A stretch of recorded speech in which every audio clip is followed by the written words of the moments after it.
평안하셨습니까? 우리의 삶을 풍요롭게 하는 지혜와 믿음의 이야기를 나누는 시간입니다. 오늘 우리는 세상에서 가장 많이 사용되지만 아마도 가장 깊이 오해받고 있는 단어, 사랑에 대해 이야기 나누고자 합니다. 본격적인 이야기에 앞서 잠시 여러분의 선한 손길을 부탁드립니다. 이 말씀이 누군가에게 위로와 깨달음이 될 수 있도록 공유하기를 통해 은혜를 나눠주십시오. 구독을 누르시면 하나님께서 우리에게 주시는 귀한 지혜의 시간을 놓치지 않으실 수 있습니다. 이 작은 나눔의 실천 위에 주님의 크신 축복이 함께하기를 기도합니다. 우리는 일상에서 사랑이라는 말을 참 쉽게 사용합니다. 저는 초콜릿 케이크를 사랑해요. 그 영화를 정말 사랑해. 나는 아이스크림을 사랑하지. 이처럼 우리가 무언가를 즐기고 그것에서 기쁨을 얻을 때 우리는 사랑이라는 단어를 빌려와 감정을 표현합니다. 하지만 이것은 성경이 말하는 사랑과는 거리가 있습니다. 이것은 사랑이라기보다는 좋아함에 가깝습니다.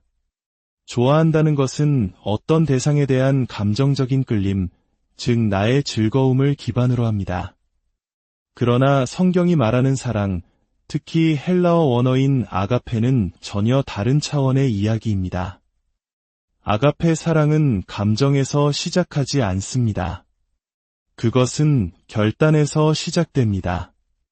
성경적인 사랑은 감정을 동반할 수도 그렇지 않을 수도 있습니다.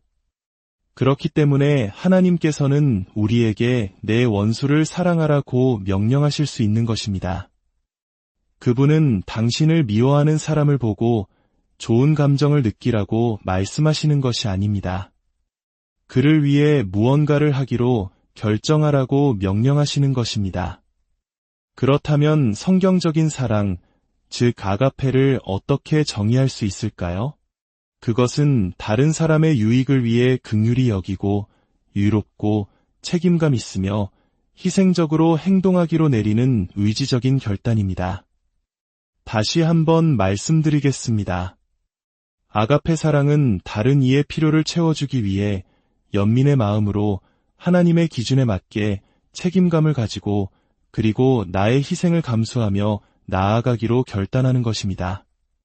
사랑은 명령할 수 있는 것입니다.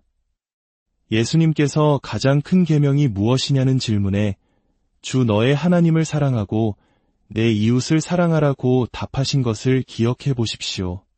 감정은 명령할 수 없지만 결단은 명령할 수 있습니다. 사랑하기로 결정하는 것, 그것이 바로 성경적 사랑의 출발점입니다. 물론 우리는 우리가 사랑하는 대상을 좋아하기를 원합니다. 감정이 함께할 때 그 사랑은 더욱 풍성해집니다. 하지만 우리는 우리가 좋아하지 않는 대상도 사랑할 수 있어야 합니다. 하나님이 세상을 이처럼 사랑하사 독생자를 주셨으니 라는 말씀을 생각해 보십시오. 하나님께서 자기 아들의 십자가 죽음을 보며 감정적으로 즐거워하셨을까요? 결코 아닙니다. 하지만 그분은 인류의 영적인 필요를 보셨고 그 필요를 채우기 위해 가장 고통스러운 결단을 내리셨습니다. 이것이 바로 세상의 사랑, 할리우드 영화 속 사랑이 아닌 하나님의 아가페 사랑입니다. 많은 사람들이 관계 속에서 더 이상 아내를, 남편을 사랑하지 않아 라고 말할 때 그들은 사실 더 이상 그 사람을 좋아하지 않아 라고 말하는 것입니다. 감정이 식었고 열정이 사라졌다는 뜻입니다. 그들은 좋아함이라는 감정을 사랑과 동일시하는 오류를 범하고 있습니다. 하지만 성경적 사랑은 결단에서 시작하여 그 결단을 통해 감정이 자라날 수 있는 것입니다. 요한일서 3장 16절은 이렇게 말씀합니다. 그가 우리를 위하여 목숨을 버리셨으니 우리가 이로써 사랑을 알고 우리도 형제들을 위하여 목숨을 버리는 것이 마땅하니라. 예수님께서 우리의 필요를 보시고 행동하셨듯이 우리도 형제의 필요를 위해 행동해야 한다는 것입니다. 17절과 18절은 더욱 구체적으로 말합니다. 누가 이 세상의 재물을 가지고 형제의 궁핍함을 보고도 도와줄 마음을 닫으면 하나님의 사랑이 어찌 그 속에 거하겠느냐. 자녀들아, 우리가 말과 혀로만 사랑하지 말고 행함과 진실함으로 하자. 사랑은 단지 우리가 무엇을 말하느냐가 아니라 우리가 무엇을 하느냐에 달려 있습니다. 우리가 사랑하지 않고 있다는 증거는 무엇일까요? 그것은 사랑을 실천할 능력과 기회가 있음에도 불구하고 스스로 그 마음을 닫아버리는 것입니다. 나는 저 사람을 돕지 않을 거야라고 스스로를 강제하는 것입니다. 이것이 바로 마음을 닫는 행위이며 하나님의 사랑이 우리 안에서 작동하지 못하게 막는 것입니다. 우리는 기억해야 합니다. 우리는 구원받을 때 하나님의 사랑을 가둬두는 저수지가 되라고 부름받은 것이 아닙니다. 그 사랑을 세상으로 흘려보내는 통로가 되라고 부름받았습니다. 하나님께서 우리에게 부어주신 사랑이 우리에게서 멈추는 순간 우리를 향한 하나님의 은혜의 흐름에도 장애물이 생길 수 있습니다.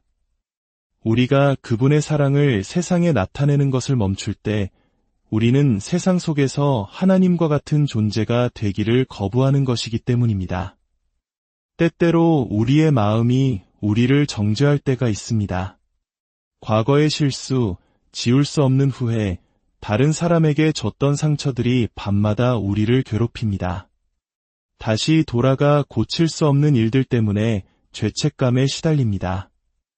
요한일서 3장 20절은 말합니다. 이는 우리 마음이 혹 우리를 책망할 일이 있어도 하나님은 우리 마음보다 크시고 모든 것을 아시기 때문이라. 하나님께서는 우리의 죄책감과 정죄감보다 크신 분입니다. 그런데 그분은 어떻게 우리 마음의 정죄를 이겨내게 하실까요? 단지 우리가 기도하고 예배에 참석하기 때문만이 아닙니다.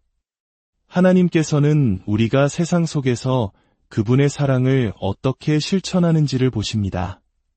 우리가 다른 이의 필요를 채워주기 위해 긍휼과 희생의 결단을 내릴 때 그 사랑의 행위를 보시고 우리를 올가매는 과거의 정죄감으로부터 우리를 자유롭게 하시는 것입니다. 마치 우리가 자선단체에 기부하면 연말정산 시 세금 공제를 받는 것과 같습니다.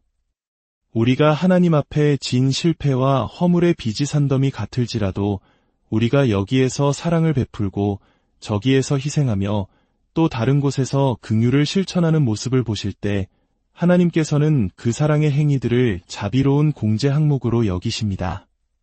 그래서 우리의 빚을 탕감해 주시고 과거를 치유하며 미래로 나아갈 기회를 주시는 것입니다.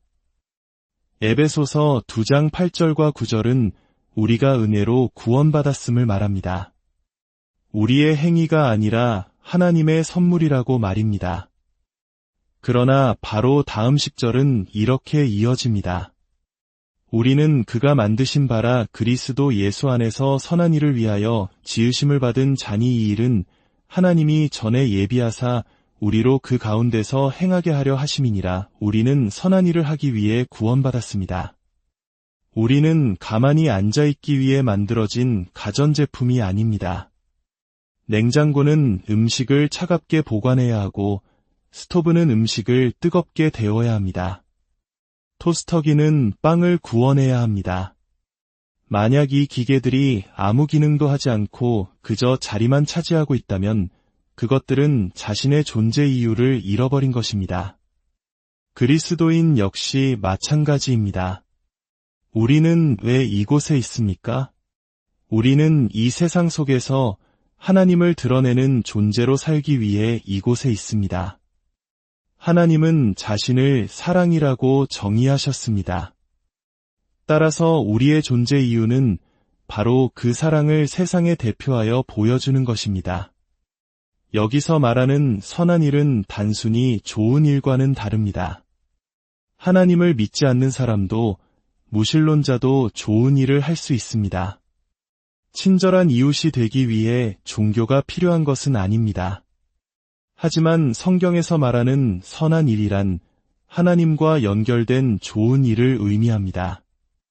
마태복음 5장 16절은 말씀합니다. 이같이 너희 빛이 사람 앞에 비치게 하여 그들로 너희 착한 행실을 보고 하늘에 계신 너희 아버지께 영광을 돌리게 하라. 우리의 선한 행실을 통해 사람들이 하나님께 영광을 돌릴 때 그 좋은 일은 비로소 선한 일, 즉 하나님이 인정하시는 거룩한 사역이 되는 것입니다. 하나님께서는 유명인사를 찾고 계신 것이 아닙니다. 그분은 하나님 나라에 섬기는 종들을 찾고 계십니다. 말과 혀가 아닌 행동과 진실함으로 하나님의 사랑을 세상에 증거할 사람들을 찾고 계십니다. 이제 말씀을 맺으려 합니다. 사랑하는 성도 여러분, 이번 한 주를 살아갈 때 단지 사랑을 느끼기만 하는 삶이 아니라 사랑하기로 결단하는 삶을 사시기를 축복합니다. 여러분의 작은 결단과 희생적인 행동을 통해 여러분의 가정과 직장과 이웃 가운데 하나님의 빛이 환하게 비춰지기를 소망합니다. 주 예수 그리스도의 은혜와 하나님의 아가페 사랑이 여러분 모두와 함께 하시기를 간절히 기도합니다.